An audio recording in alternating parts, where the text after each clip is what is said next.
juga berdua langsung hadir pada kesempatan hari ini di Masjid Baitul Maqmur jadi mudah insyaallah dengan kehadiran beliau bisa menularkan yang baik kepada seluruh masjid yang ada di Kota Jayapura khususnya juga Provinsi Papua. Sebelum Bapak Khatib menyampaikan khutbahnya, kami sampaikan beberapa informasi berkenaan dengan Idul Adha. Kurang lebih 2 minggu lagi kita akan melaksanakan pemotongan hewan kurban bagi jamaah yang ingin berkurban. Silakan menyetor atau mengambil amplop yang berada di atas kotak amal. Selanjutnya pelaksanaan sholat Jumat pada kesempatan hari ini insyaallah akan disampaikan oleh Bapak Kiai Haji Muhammad Yazid ASP Dewa Suro Masjid Joko Karya Yogyakarta. Imam Bapak Ustaz Haji Fatahudin Rukun dan muadzin akan dikumandangkan oleh Bapak Hanafi Hidayat. Demikian kepada Bapak Kiai, silakan. Akhirul kalam, assalamualaikum warahmatullahi wabarakatuh.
ما بعد فيا عباد الله أوصيني وإياكم بتقوى الله فقد فاز المتقون كما قال الله تعالى في كتابه الكريم يا أيها الذين آمنوا اتقوا الله حق تقاته ولا تموتن إلا وأنتم مسلمون وقال في آية أخرى أعوذ بالله من الشيطان الرجيم لن تنالوا البر حتى تنفقوا مما تحبون. Hadirin sidang Jumat yang dimuliakan Allah, bersyukur kita kepada Allah Subhanahu wa Ta'ala dengan nikmat karunia-Nya, dengan nikmat iman dan hidayah-Nya. Saat ini dapat bersama-sama melaksanakan ibadah Jumat yang diperintahkan Allah Subhanahu wa Ta'ala kepada kita. Mudah-mudahan ibadah kita saat ini menjadi ibadah yang makbul, yang diterima Allah Subhanahu wa Ta'ala. Dari ibadah ini khatib menyampaikan wasiat Allah, di mana di dalam surah Al-Imran Allah menegaskan, ya ayyuhalladzina amanu taqullaha haqqa tuqatih wa la tamutunna illa wa antum muslimun. Hai orang-orang yang beriman, bertakwalah kamu kepada Allah dengan sebenar-benar takwa, dan jangan sekali-kali kalian mati melainkan mati sebagai seorang muslim. Dua wasiat pokok. Yang pertama, ittaqullah haqqa tuqatih, bertakwalah dengan sebenar-benar takwa. Para mufassirin menjelaskan yang pertama, hendaknya Allah senantiasa diingat dimanapun, kapanpun, dan jangan sekali-kali melupakan. Yang kedua, melaksanakan perintah Allah dengan segenap kemampuan kita dan bersungguh-sungguh menjauhi apa yang dilarang. Insya Allah dengan demikian ketakwaan kita ini akan memberikan banyak kemanfaatan di dalam hidup kita. Yang pertama, Allah menyatakan, wa may yattaqillaha yaj'al lahu min amrihi yusra. Barang siapa bertakwa kepada Allah, Allah akan menjadikan mudah segala urusannya. Wa may yattaqillaha yaj'al lahu makhraja wa yarzuqhu min haitsu la yahtasib. Barang siapa bertakwa kepada Allah, Allah akan memberikan jalan keluar dari setiap kesulitannya dan memberikan rezeki dari arah yang tiada pernah disangka dan langsung. Wa may yattaqillaha yaj'al lahu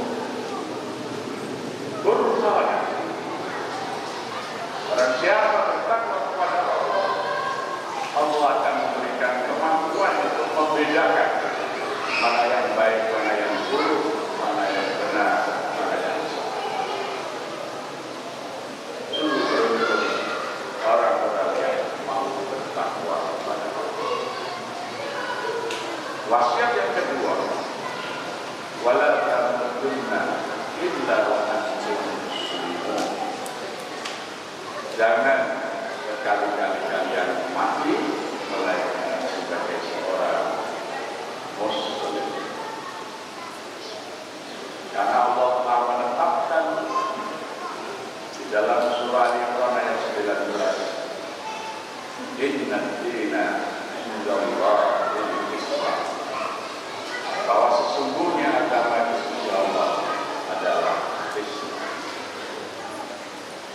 Diperteguh lagi di dalam ayat 85 surah yang sama, wa may yabtaghi ghairal islami dinan fala yuqbala minhu wa huwa fil akhirati minal khasirin. Barang siapa mencari agama selain Islam, maka seluruh amal perbuatannya ditolak oleh Allah Subhanahu wa taala, dan di akhirat dia termasuk orang-orang yang merugi. Untuk dapat kita menjaga ketakwaan dan istiqomah di dalam memeluk Islam, banyak sekali amalan-amalan yang diajarkan, dituntunkan oleh Rasulullah SAW dalam melaksanakan perintah Allah. Salah satunya yang diperintahkan Allah di dalam surah Al-Kautsar, Inna a'tainakal kautsar fasholli li rabbika wanhar. Sungguh telah amat sangat banyak nikmat yang aku anugerahkan kepadamu. Kata Kautsar berasal dari kata kaki yang berarti banyak. Kautsar jamak dari banyak. Kata Kautsar adalah amat sangat banyak nikmat Allah yang telah dianugerahkan kepada manusia. Sholli, maka sholatlah engkau li rabbika, kepada Tuhan, wanhar, dan laksanakan amal sebagai tanda syukur atas nikmat karunia yang teramat banyak itu. Maka kita diperintahkan mengerjakan sholat dan melaksanakan nafar. Nafar adalah menyembelih badana atau sembelihan besar dengan cara binatang yang tetap dalam keadaan tegak berdiri. Biasanya dilakukan terhadap unta. Sekiranya kita tidak bisa melaksanakan nafar, sebagai penggantinya kita melaksanakan udhiyah, yaitu menyembelih sembelihan yang besar, tetapi dengan cara binatang yang digoyangkan. Oleh karena itu, kalau di Saudi dan Arab orang mengenal Yaumul Nahar, hari Nahar. Kalau kita di sini karena tidak menyembelih dengan cara binatang tetap tegak berdiri seperti unta, maka kita melaksanakan udhiyah, maka disebut Idul Adha. Rasulullah SAW pernah melaksanakan nafar dengan menyembelih 100 ekor unta yang merah, unta yang paling baik, unta yang paling besar. Disembelih sendiri dengan tangan beliau 63 ekor, sisanya diperintahkan kepada menantunya sahabat Nabi. Tapi Rasulullah juga pernah melaksanakan udhiyah dengan menyembelih 2 kibas yang besar, yang gagah, yang tampan dan bertanduk, sembelih dengan tangannya sendiri. Yang satu diniatkan untuk kurban Muhammad SAW dan keluarganya, yang satu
yang benar bulu binatang sebenarnya kamu akan mendapatkan pahala dan kebaikan.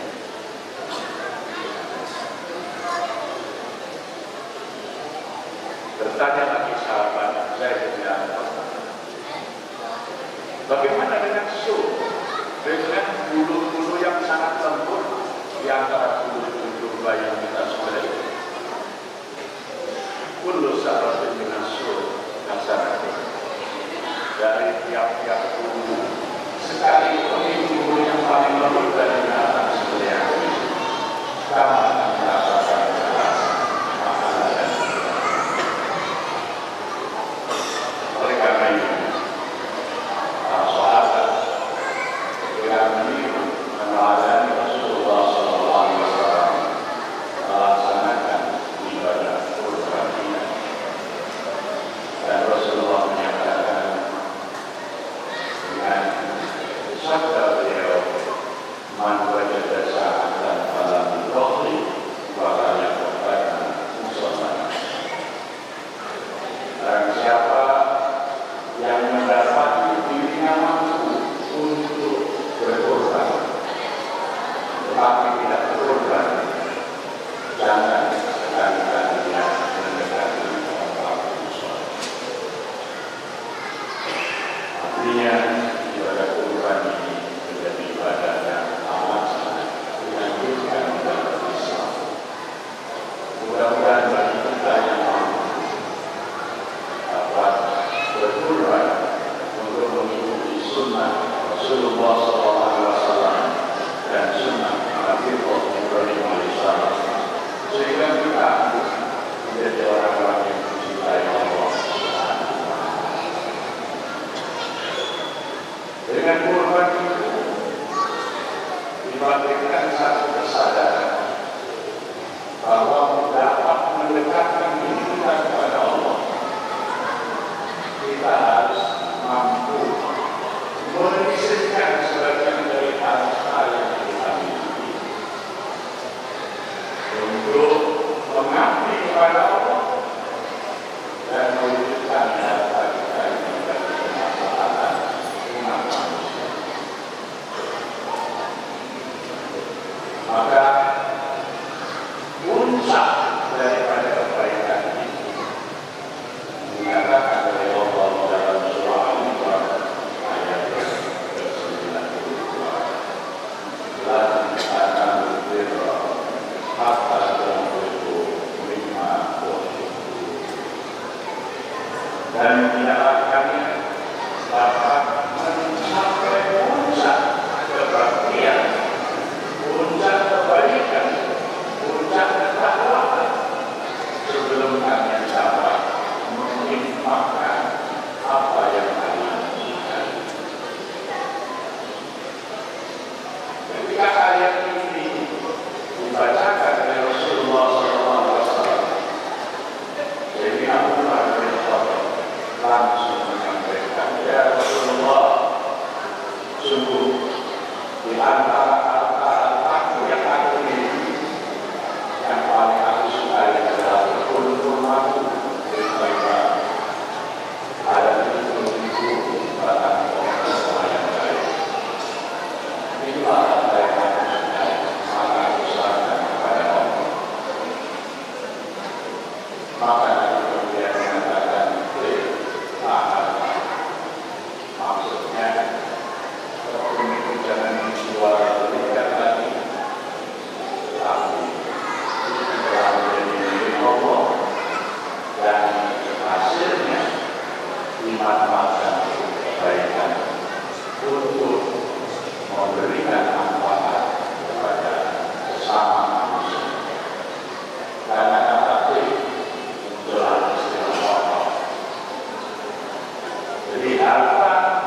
masih ini adalah kebun kurma Ibrahim, kebun penghasil kurma ajwa yang terbaik. Milik aku serahkan kepada aku apa. Jadi Osman kenapa mendengar begitu banyaknya orang memuji subur, memberi air seluruh mata, sudah subur itu dunia dari wakaf. Jadi wakaf yang dilaksanakan oleh para sahabat semuanya adalah wakaf produktif, wakaf yang menghasilkan, bukan wakaf yang mati.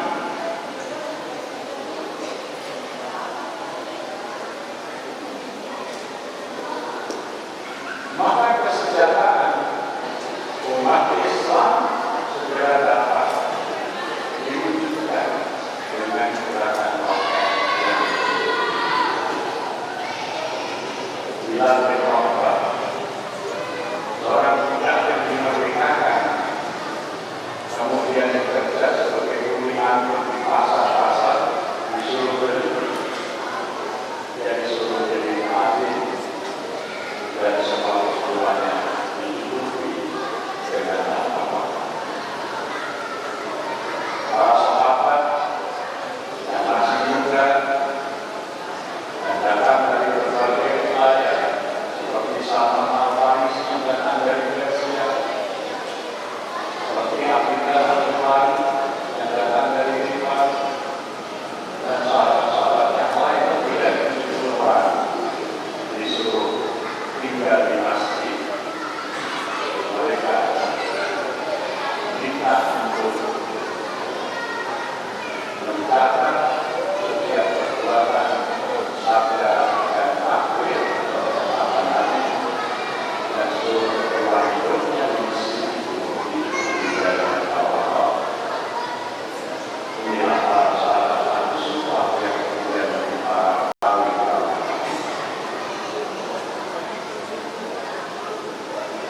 sayangnya di Indonesia wakaf yang sangat besar jumlahnya. Menurut catatan Kementerian Agama tahun 2014, tanah wakaf yang telah bersertifikat wakaf telah mencapai 5,5 miliar meter persegi, setara dengan 7 kali luas negara Singapura atau 5 kali luas provinsi Jakarta.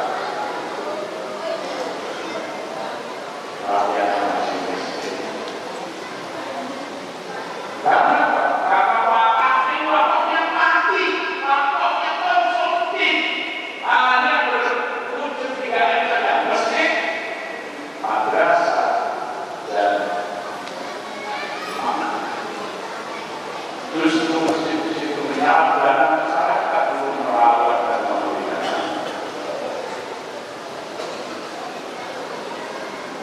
Maka miskinlah rakyat Indonesia.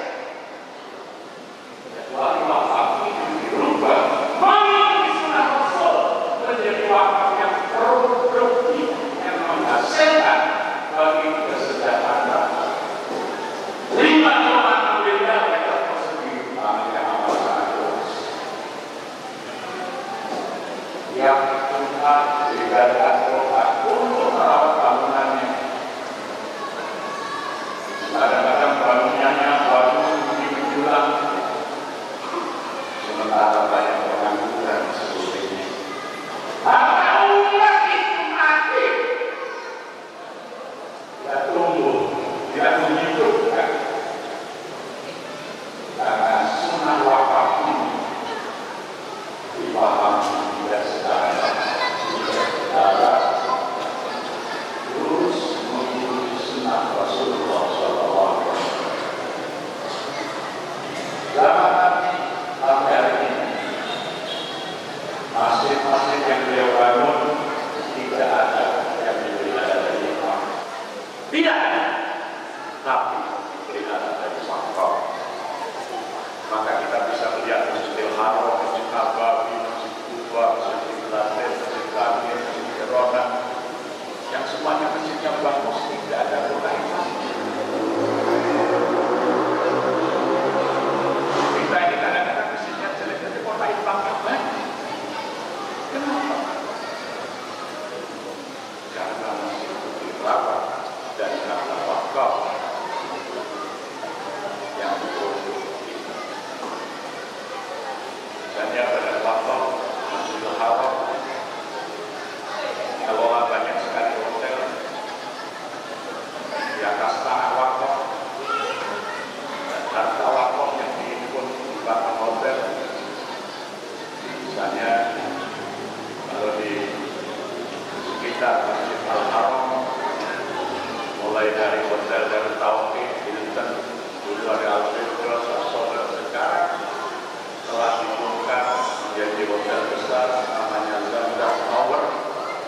Itu semuanya dalam tanah dan uang wakaf yang dibangun bagi merawat masjid dan kesehatannya serta kesejahteraan umat. Bukan dari APBN pemerintah Saudi yang sekarang pemerintah sedang mengalami defisit besar karena perang dengan Yaman. Maka sekarang justru masjid-masjid dengan harta wakafnya itu yang mendorong ketika pemerintah sudah mampu lagi menolong kekurangan masyarakat.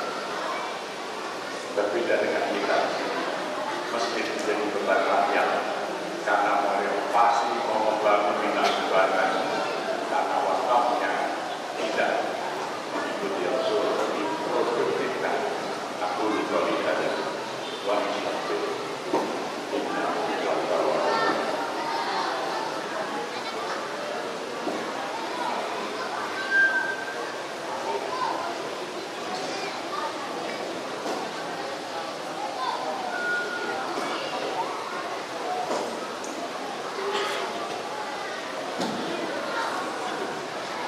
Alhamdulillah wahdah, sadaqa wahdah, wa nasara abdah.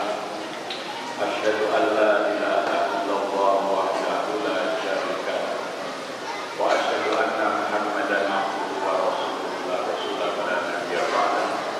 Allahumma shalli wa sallim wa barik ala sayyidina Muhammad wa ala alihi wa sahbihi ajma'in. Amma ba'd. Ya ibadallah, usini wa iyyakum bittaqwallah. Faqad faza. Marilah kita bertakwa kepada Allah dengan sebenar-benar takwa kepadanya dan istiqomah memegang teguh Islam sampai ajal yang jatuh kita. Rasulullah SAW telah merespon para sahabat yang berwakaf. Beliau mendapat wahyu yang kemudian dapat kita baca di dalam surah Al-Fajr pada ayat yang terakhir. Ya ayyuhan nafsul mutmainnah, irji'i ila rabbiki radiyatan mardiyah, fadkhuli fi ibadi wadkhuli jannah. Rasulullah menyatakan kepada Sayyidina Utsman, ya Utsman, wakaf yang kamu tunaikan telah menggetarkan arsy Allah, sehingga Allah menurunkan ayat ini untuk maka ketika Allah mengambil kembali dari bahannya, dua akan mendengar panggilan ini, ya ayyuhan nafsul, wahai jiwa yang berjiwa, irji'i ila rabbiki radiyatan mardiyah, radiyatan mardiyah, kembalilah kamu kepada Tuhan dengan ridho dan ridho. Wadkhuli min ibadi wadkhuli jannah, maka masuklah kamu ke dalam golongan hamba-hambaku dan masuklah kamu ke dalam surga. Jadi fadilah wakaf produktif itu adalah husnul khotimah. Siapa mewakafkan hartanya untuk wakaf yang produktif, maka telah ketika tiba Allah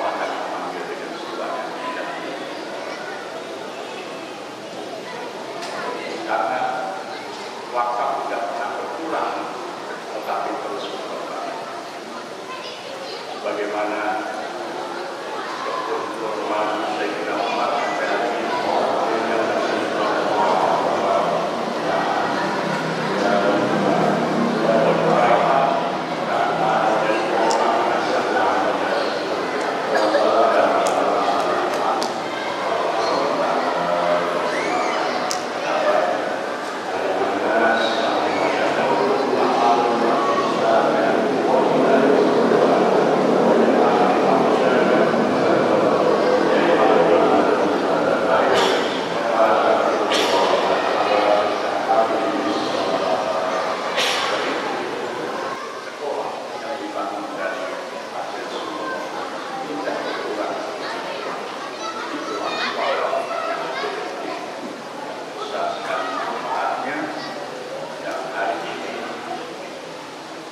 wakaf Indonesia yang baru 3% dari 5,6 miliar meter persegi tanah wakaf yang